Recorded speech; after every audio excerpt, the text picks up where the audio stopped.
usual suspects, me and him. And obviously, some more news around the events that are occurring in this wide brown land. So, Glenn, you mentioned methane emissions and the Yeah, there's ABC. a report's come out. The ABC's quite commented on, I think maybe the Guardian. There's a analytical company based in London who's using satellite data from some fairly recent satellites that have gone up to look for methane emission sources in the around the world. And their studies basically pointing at the Bowen Basin in particular in Queensland, but also the Hunter, as having something like 3 times the emissions that Australia's current carbon accounts say they do. So they're talking about 1.5 million tonnes a year of methane, which is, they're saying the carbon footprint equivalent of a country like Austria or Slovakia. So this isn't the carbon dioxide impact of the coal. This is quite separately. There's methane emissions from the coal mines. So, this is the methane emissions that the coalition, the Liberal National Party, have decided that they are not going to do anything about.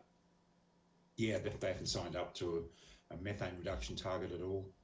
Yeah, I wonder whether they knew much of this was happening.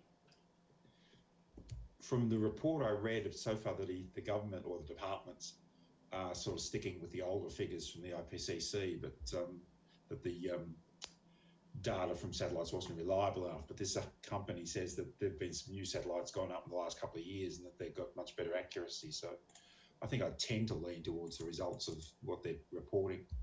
The government's always going to backpedal on it. So Yeah, the government is always going to naysay it, especially since it's basically and they've already backpedaled on any commitments they made at COP26.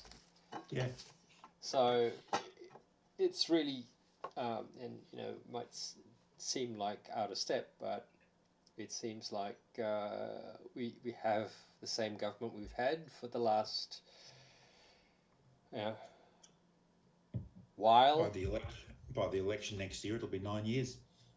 9 years. Yeah, nearly a decade of doing essentially nothing. A decade that was lost. Yeah. Uh, And as somebody pointed out, in a sense, you can sheet all of this home to Tony Abbott. He's made it impossible for either side of politics to ever talk about carbon prices again. Even now, Labor aren't talking yeah, about putting a price on carbon. when I think of Tony Abbott, I think of the scream. The Yeah. Let's just say he's a man who was very effective as an opposition leader. I'll leave it at that. That's a very polite way of looking at it. Um, um, he and he was a very effective opposition leader, even when he was in office. As in, all he did was oppose things Yeah. rather than create or develop. Oh, no, give him his due. He wanted to bring back knights and dames. Oh, right. Yes. Yeah. Remember? Yeah. Oh, well, I mean, he's gone. Yes, Well, he's become we think equivalent he's French gone royal these anyway. days. His machine, however, is still there. Yeah. There's, we've talked about it before. There's some interesting developments with maybe some more independents trying to get some seats and things like that. They could shift the balance of power a fair bit. I'm actually at the point where normally I tend to vote Green then Labor, but if I had an independent seat, I'd vote for them first.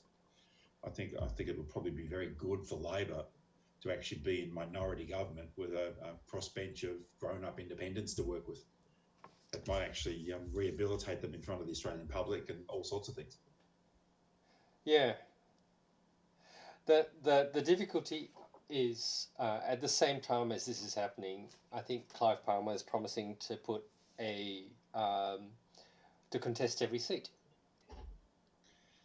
Yeah, he's obviously you'd think he's more likely to pull votes away from the Liberals and the Nationals than anyone else.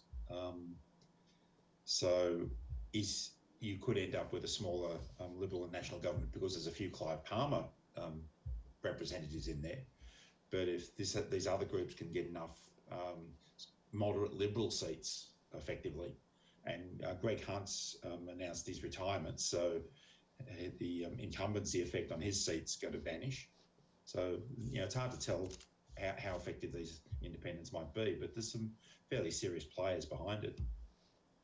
People like Meg Lees and Karen Phelps and so forth. So, good luck to them. I hope it works out. Well, absolutely. I mean, I want to see a more broader party, especially since, as I said to you before this, that I've kind of engaged with the Lambie network, Yep. and though she is a little bit out there, her thinking is quite clear.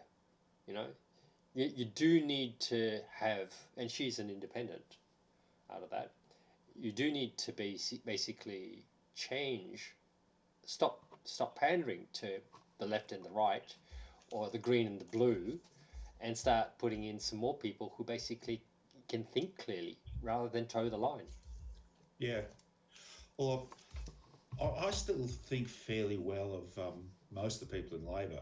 It's just that I think they're a bit gun shy after losing the unlosable election last time round. I think they're being rather unsure about what the right path forward for them is.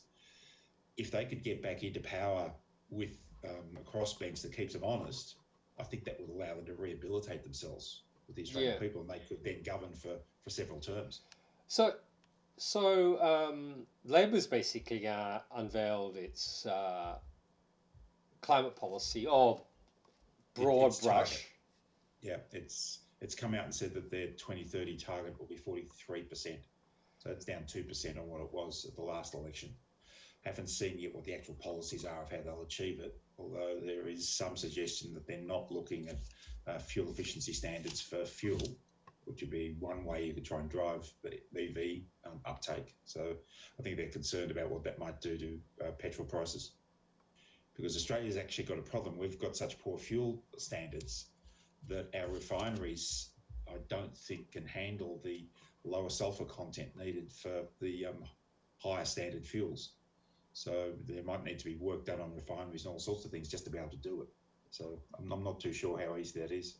That's interesting. I thought we actually didn't have enough refineries in country. We've got a shortage of refineries because there's 2 are closing or have closed, I'm not sure. But the other thing is how they're set up in terms of what type of petroleum feedstock they can work with.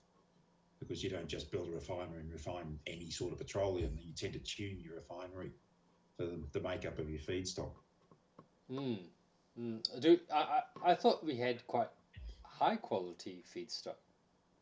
Or am I wrong? I know that our fuel standards allow them to have high sulphur content.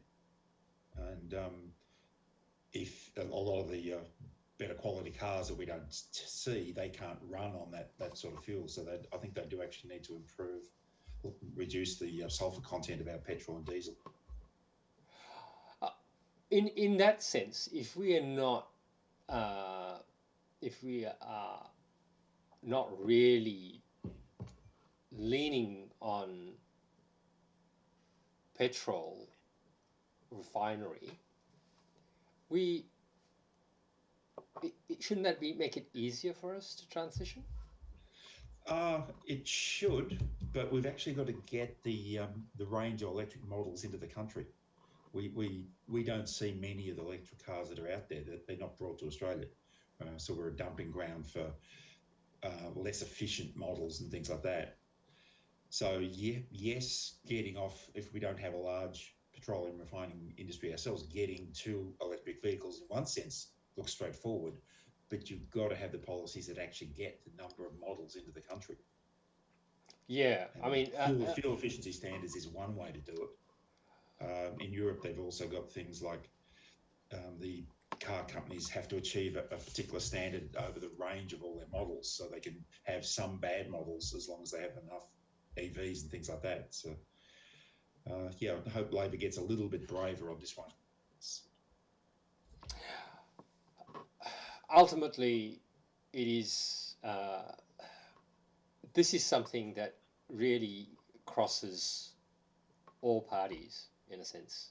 It's a common issue that we need to deal with rather than necessarily. I mean, the LNP basically has been atrocious in the way it has been dealing with things.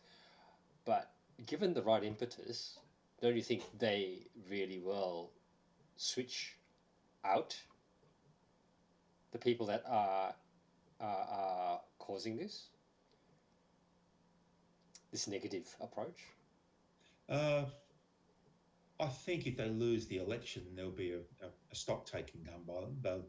If they're depending on who they put in as their new leader, if Josh Frydenberg survives and doesn't get thrown out by an independent, and he ended up the leader, I think he's probably more likely to take a sensible reappraisal of what the LNP needs to do. Peter Dutton's harder to read. He likes to play the bother boy a bit too much, so I'm not too sure where he'd take them. And it's not obvious who else might be the leader of the Liberals if they lose the election. But yeah, you get the sense that if they lost, they'd come to a certain point where they say, "Now that's enough of this. This has actually lost us an election. We need to get on board with this," and start painting themselves as we can do the transition better than Labor can, which, since that's almost a complete U-turn for them, would be a hard sell for a while. So I think if Labor gets in with enough things to keep the resource communities on board, we're going to get you through this type policies. They should be able to win the election, but they've gotten you to the Labor wants to take your job away argument. So, I mean, I was hearing some stuff off, I think it was probably ABC, about basic interviews being done, for example, in the Hunter Valley. And they're saying, well, realistically, coal, for example, is really not providing more jobs. Essentially, most of this stuff, most of the mining is headed towards autonomous vehicles, autonomous mining, without people, effectively. So yeah, I think realistically, the coal mining communities know that the jig is up for what their community is based on. They're just not too sure how fast that'll happen, and they don't have confidence yet that there's any government that's going to get them through to the other side. And when Joel Fitzgibbon was pushing Labor to say, well, let's just be LNP light, he was doing absolutely the wrong thing. He wasn't showing those communities how they'll transition out of these things. It's a lot of it's happening at the state level. Some of it's happening with the federal government's hydrogen hubs, but they're sort of small beer in terms of the amount of money that's going in at the moment. But you really need a message for those communities that Australia's behind you. So, I mean, one of the things that was really interesting was they did these interviews with engineering firms that literally supply these mining companies, whichever the variety of mining that they do, whether it's coal, whether it's other mines, iron ore, whatever the case is. And they were saying that literally they were finding work in the renewable industries, for example, working on things like sugarcane, actually changing sugarcane into other products like fiber, etc. Mm-hmm. So there are jobs, there are different jobs. I have high confidence that as the transition accelerates, there'll be 1,000 new businesses and industries that no one's thought of. We're at the early phases of a full-scale industrial revolution. That's what's going on. And you can't predict all the things that will come out of it. So I think there'll be an enormous range of jobs that will surprise people. Problem is they're not obvious now. And that's what governs how people vote. What I was thinking was, realistically, it's like the Labor Party is not looking to start talking concrete things about this. If they start talking about, like previously, the last elections, right? If they start talking about sugarcane and jobs that could be created, dealing with converting new all these jobs that fell out of coal would fall into areas and be upskilled, and you know, translated. The same kinds of things, the engineering that's behind it, all of that basically just continues regardless. If they started looking at planning out a transition program, Yeah. whereas no one's doing it. They're just basically going, oh, we'll just do what we did before. Yeah, well, we'll have to wait and see when they actually announce their policies. But so far, they're showing signs of being cautious in what they announce, which is a little bit depressing. There was one article I saw recently suggesting we need to take the Climate Change Authority and really boost its power so it drives the transition. Some of the independents might push for that if they get in. So there's the Climate Change Authority. I wasn't really aware which that. Really, it's there is a Climate Change Authority. Its job is to report and provide advice to the minister, and the minister decides whether they act on it or whether they publish advice or anything like that. So it's not particularly independent.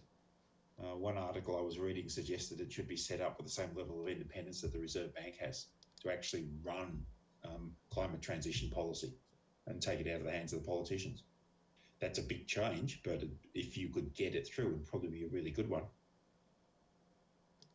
So I'm just looking up. There's actually legislation that has the Climate Change Authority was set up in 2011. Yep.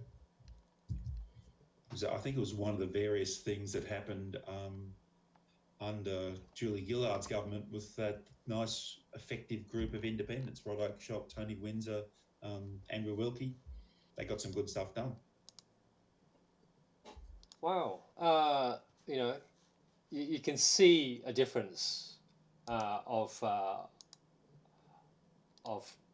performance when you actually have something like, I never knew, really. I never knew that existed. As you say, it probably would make sense for it to run independently of the government, and that way it would not have the negative connotations of having left and right or whatever variety of politics basically use it as a football. Yeah, like in one sense, it would be governments getting to say we don't actually do government anymore. We've outsourced it, which is not what we want to hear. But anything that works at the moment. Coming back to that, do you see the stuff that is happening around coronavirus and, for example, Dan Andrews and the recent legislation as sensible? His new pandemic legislation might be a little bit of overkill, but we dodged a bullet with the coronavirus. It could have been enormously worse, and you do need the tools in the toolbox to deal with something if it happens. Yeah, you do need a legal framework to do things, and it seems like most states have it, but Victoria doesn't. And so Victoria had to put it into a form of emergency. Yeah. Declare a state of emergency and push that in. But on the other side of the coin, all of that was within the public process. Pretty much like what we're talking about climate change. If it was in the public process, rather than necessarily a political process, things would basically just happen regardless of the politicians. And I see perhaps that politicians should get out of it. There shouldn't be, there doesn't need to be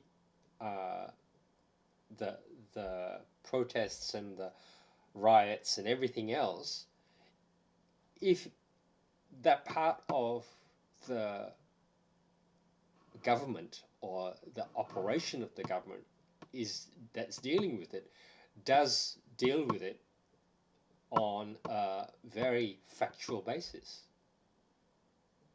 Yeah, like you probably see the public may not react as strongly to a body equivalent to the RBA doing things versus the politicians doing it, because politicians just get some people's back up no matter what they do. So Well, that they might take intend, some of the heat out of it. yeah, the politicians get people's back up because that's the way they gain popularity. It's twofold. It's yes, the politicians can get popularity by stirring things up, but equally there's a segment of society that just gets its back up anytime they see a politician. They just react to them. So maybe having faceless authorities doing things, they may not react as much. It's hard to tell. So, I mean, your view of the RBA, you know, how many people complain about the RBA increasing the rates, for example, or presenting, you know, different approaches to banks, etc. You How many people even understand what the RBA does? They'll see when their commercial bank puts interest rates up, but do they relate that back to there being a part of the government that's independent of the politicians that's driving it? I don't know. So this is the thing. I mean, I think we've gone too partisan across a huge number of things that really are essentials. You know, I, Yeah, well, it's a big part of what's happened, and it's both sides of politics, is that they've hollowed out the public service. 30, 40 years ago, the public service could have taken on a lot of this role, but one phrase that you keep hearing is that the public service now just exists to manage contracts. And if they actually want to do anything, they outsource it. So we no longer have a public service that has that internal capacity itself, and that's disastrous. So in that sense, we need maybe to set up a shadow public service in the form of these sort of agencies to do what the old public service used to be able to do. yeah, yeah. I concur. I see this as you know, the problem is we have swung so far to outsourcing and so far to uh, letting commercial interests basically run our environments that there is no that you know there's no way to check that they're doing the right thing. Yeah. Well, really, if you're getting commercial interests to build and develop the structures of your society, they don't have an agenda which is let's produce the best outcome for society. Their agenda is to produce the best outcome for their shareholders. And that's not the same agenda. So unless you can ensure that your system is targeting the agenda you won't get it. Which is why I'm looking at the coronavirus, for example, as an example. That's a health outcome. The health outcome, you know, can be manipulated to create more wealth for pharmaceutical companies. Can be manipulated to create more wealth for doctors. Can be created to, in a huge variety of ways. The same goes with all of the environment, right? Yep. Um, and what we have is in society the EPA, so to speak, the Environmental Protection Agency, is not some. It literally outsources everything, I would imagine. I don't know. Technically, I don't know what the EPA's internal capacity is. It's if it's outsourcing, it's probably outsourcing to things like universities for doing studies on things. But there's a broader problem here, which is that we've built systems in government that are very siloed. So it's very hard. The agenda we need is one that breaks down the different silos and integrates together our understanding of them. Like expanded land clearance in some countries is then a major driver of the outbreak of pandemics because it's bringing wild animals into contact with people. Siloed thinking doesn't join those two problems up together and treat them as a whole. And we've partitioned up our problem solving methods too much so they don't really deal with the crossovers between things, which is what the natural world's all about. Yeah, the reason why I raised this thing around the EPA is if I look at, for example, my own council, um, building approvals was outsourced, was pushed out to enable them to effectively be more efficient, right? And true enough, it did probably cause more efficiency, but at the same time, it changed the way that people were accountable. They're no longer accountable to a body, they were accountable to a process, and that process didn't necessarily guarantee uh, a livable environment. So, No, again, that whole thing of it all depends on the agenda of whatever organisation or party is doing the work. And our society's got far too many entities with narrow agendas. And there's very little empowerment of the entities that have broad agendas, which is what government should be. yeah, I agree with you there that the government is essentially the entity that should be taking care of everything. It has to, because Yeah, its purpose is to ensure that the diverse range of people that sit under its domain are able to thrive. yeah, And when I say people, that actually has to go much further than people. It actually is environment, people, culture, uh, the whole of uh, living evolution has to be encompassed by that. Is that government's responsibility? Because if we don't keep our world in the right order, in the end, we have nothing left. yeah, yeah. We've grown so powerful in terms of the number of people and the technology we have that we now have taken over the planet. We now have to face the fact that we need to work out how to run it. And so far, our thinking doesn't look at society or economies as being a planetary management system, but that's what we need to think of it as.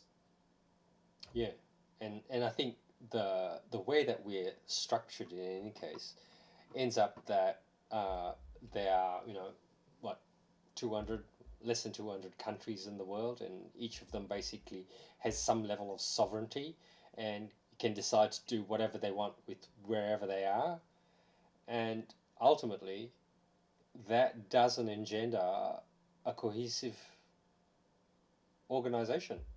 No, no, human race is a long way from figuring out how to actually have a long-term future on the planet. So far, we've just come up with stopgap answers and keep kicking the can down the road, and we're starting to run out of time now. Yeah, and this latest Omicron incursion basically just proves the case, right? The the the approach that the various parties are doing, or essentially, is to deal with it and say, "Oh, we're through, we fixed the problem," and then the next thing occurs and we're back to square one. Um, you know, whereas some of the people that were talking about this nearly 20 months ago were saying, well, we actually have got about a 6-year period to deal with all society across the globe. If we don't deal with it, this will extend. Yeah, And so and we're in 21 months of a 60 plus month program, and people just don't realize there is still that many months to go. yeah, and people get talking about getting back to where we were. Well, that's the wrong answer. Exactly. Yeah, we're not in the right framework or mindset. We've got to actually, but the only way that that'll happen is through enough discussion, enough thinking about it, and enough broadening of the vision to take take into consideration what we actually are faced with. Mm. Yeah, percentage of people understand it, but the percentage is too small at the moment. Yeah, and uh, it seems like you really need a popular voice, someone that basically can go out and engage people and start bringing the ideas through to a variety of people. Because and you know, I see the ABC as one of those very capable organizations that typically we have a variety of um, negative sentiment across, the current LNP, for example, to try to stifle it. Yeah, I'm like the LNP, sorry, not the LNP, the ABC is going to reach a certain audience, but there's now a substantial proportion of people who don't get any of their information from the old broadcast media at all.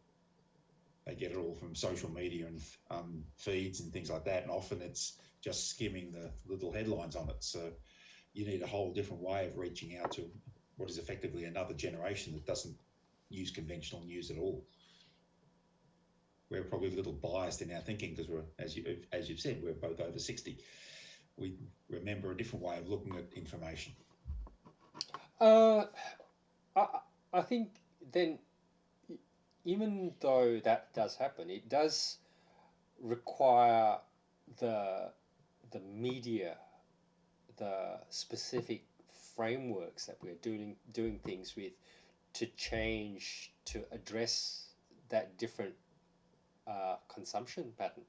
So uh, you'll see that the ABC is using Twitter, it's using Facebook, it's using all those things that are out there.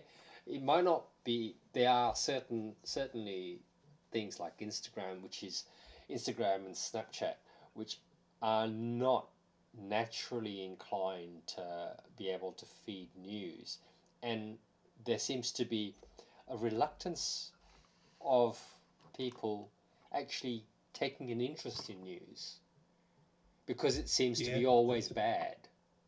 yeah, that's probably an important part of it. People just want to tune everything out. And a lot of social media lets you just get into the bubbles that you like and shut the rest of the world out, which is problematic. Yeah, um,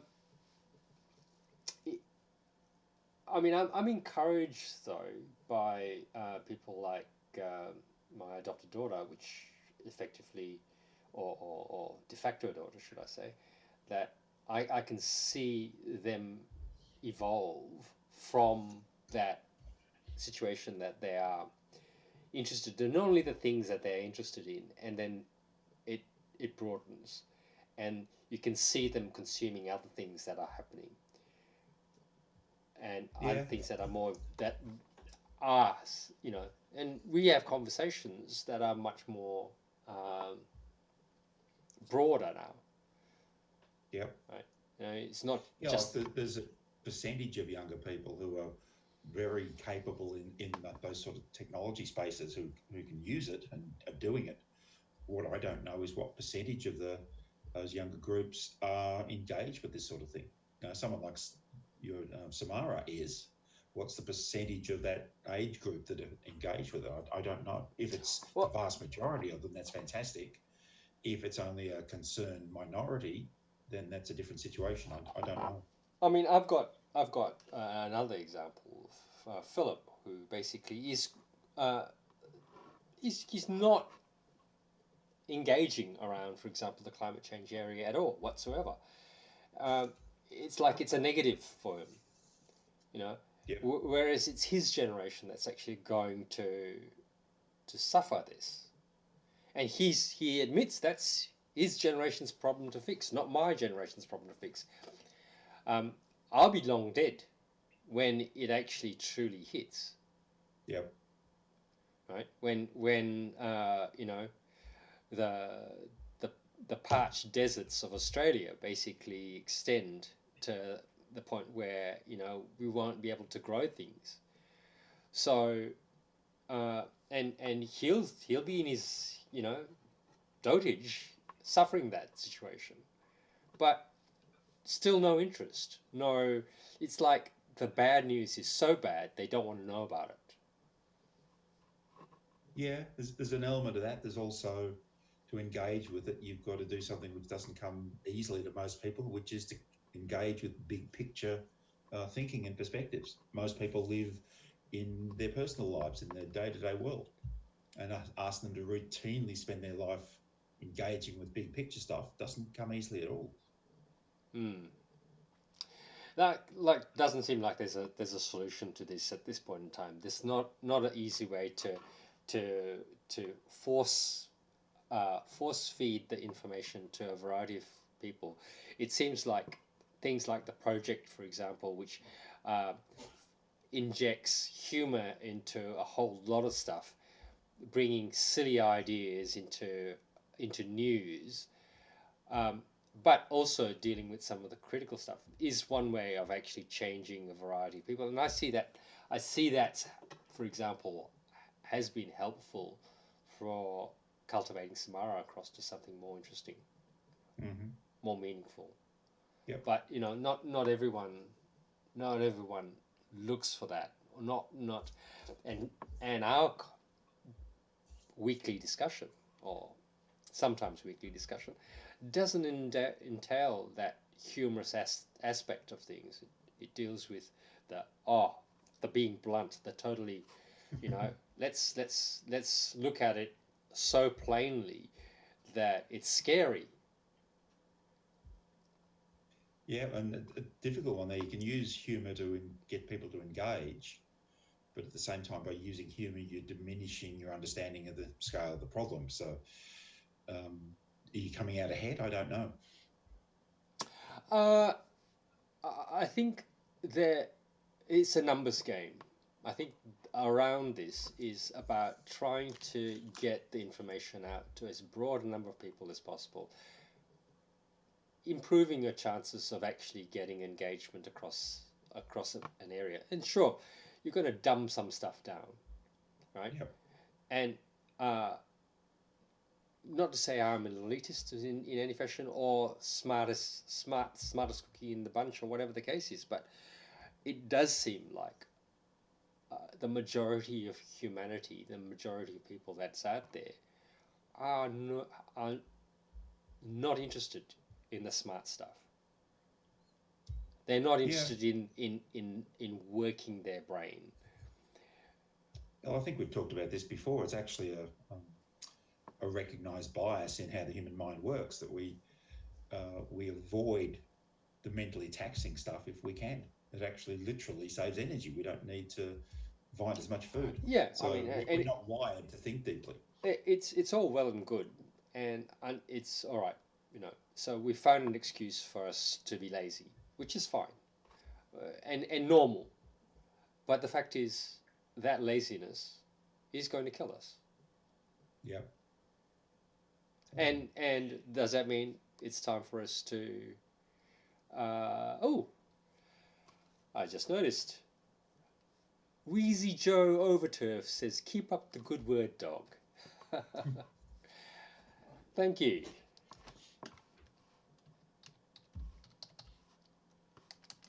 Yeah, well, that's the thing. It's not. It's There's no way we're going to win this uh, battle against to keep humanity alive if you don't use some brain power. Yeah, I think it's hard to see answers to this coming from the top down, although some of it has to. But I think a lot of it's still going to be unexpected things from the bottom up. We'll start changing things here and there. Like we've talked about this before, the regenerative agriculture movement. That's very much a bottom up thing. But if it gets to enough critical mass, it could become a transition for the agricultural system. And at a certain point, the usual thing will be politicians will get on board when they think it's safe to get on board with it. But those types of movements may bring about surprising changes. It's a little hard to tell at this stage, but that's where it's going to come from. Yeah, I see some interesting things that I think, you know, it's the quiet achievements of a whole range of people that have has brought, for example, COP26 to where it is, um, and some of it's been dramatic, like uh, Greta Thunberg basically screaming at the um, the European Union, but on the whole, literally, it it we will achieve this as long as we can get enough engagement, and the only way Yeah, to get that engagement is to really, as you say, go grassroots. yeah. Anyway, I'm just looking at the time. I've got to head off and do something else now. So, Thanks for your time, Glenn, and yep, we'll catch catch, you catch up next week. next week. Okay, take Yep, care. take, Bye for now. bye.